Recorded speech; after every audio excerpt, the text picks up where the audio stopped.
Japan? What's this all about? I thought the strongest country on this planet was America. That's correct.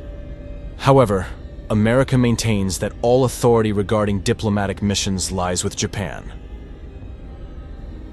I see. Did you find something out? It seems there are people in Japan who have powers similar to ours. What?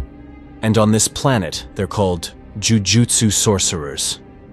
This animation was created based on the new manga Jujutsu Kaisen Modulo. It is a continuation of the very same story with the main villain Sukuna. I liked the story, and that's why this animation appeared. Many have started saying that the continuation of Jujutsu Kaisen will face the same problem as Boruto. To put it more politely, Modulo is written by the author of Jujutsu Kaisen, Gege Akutami, but the manga is drawn by a completely different person. The same thing happened with Boruto. At first the story was written by Kishimoto, but illustrated by Ikamoto. What can we see in Modulo? The arrival of aliens, who are powerful shamans, and there is at least one monster on the level of Sukuna. Their race, apparently, possesses 3 eyes, which again sends us back to Boruto. Aliens who arrived on Earth, the Otsutsuki, possessing massive reserves of chakra and a 3rd eye on their forehead. If you look at the design of the main alien in Modulo, and at Momoshiki after he took a new form by consuming Kinshiki, they look similar in their horns and tattoos on the body, and of course, the 3rd eye. And all this was enough for fans familiar with Boruto's story to start treating Modulo with bias, saying it would repeat Boruto's fate. However, Modulo already has a major difference that guarantees the story will be different. The whole problem with the hate towards Boruto boils down to only one thing. Naruto and Sasuke, the main heroes of the story, were undeservedly weakened, and a 12-year-old teenager was able to defeat an Otsutsuki when Naruto and Sasuke could not. And so, fans of Naruto were offended that their favorite heroes were humiliated. I've said before that this problem could have been solved if the story had not revolved entirely around Naruto's son, and Gege Akutami did exactly what the author of Boruto should have done. The events of the story take place long after the battle with Sukuna, and the main heroes are the grandchildren of Yuta and Maki. They are not descendants of Itadori, the main character. However, it's not just this that makes the stories different, it's also the fact that Itadori hasn't even been mentioned yet, and even if he is introduced into the plot, he will already be an old man. And if he loses to someone, as fans like to say, if he gets nerfed, it will all be justified by old age. And if Gege even makes an epic battle of Itadori against some alien threatening the planet, where Itadori dies while buying time for the new generation so they can grow stronger before the next invasion, he will become a hero, and nothing like what happened with Naruto will happen to him. Besides, Yuta's grandchildren are much older than Boruto was when he defeated Momoshiki, so in our minds there will be no dissonance that a Sukuna-level character was stopped by a child. The villain will be stopped by characters almost the same age as those who once fought Sukuna. All this already sets the works apart from each other, and removes a lot of hate from readers. As for the actual storytelling in Modulo, right now the pace is more relaxed, not touching on massive battles. It's a kind of preparation for the future fights, where the main heroes, their ambitions and abilities are revealed, so that when the story reaches the right turning point, it will be clear what the new generation of sorcerers stands for. And any appearance of the old heroes from Jujutsu Kaisen will only increase the desire to keep reading, because Gege Akutami from the very beginning focused on the life of the new generation, not trying to hold interest solely with old characters. Of course, many people will not like this, just like with the Boruto story, but Boruto is not a bad continuation. There are just certain misunderstandings among readers. As I already said, this is about the nerfing of Naruto's main heroes, and also the fact that the manga is released once a month, which stretches out the story too much. And if you take into account the slow pace of the plot development, many are disappointed with Boruto. However, this by no means makes the story bad. That's why I disagree with those who now try to compare Modulo and Boruto. If the new work can be compared to anything, it would only be with Dandadan, but the genre is drastically different, although comedic scenes exist in both. But in my opinion, Jujutsu Kaisen is more about excellent fighting and charismatic characters. That's why I'll be eagerly waiting for new chapters of both Modulo and Boruto. In the meantime, I'm waiting for your opinion in the comments, both about the animation and the manga Modulo itself. Good luck to everyone.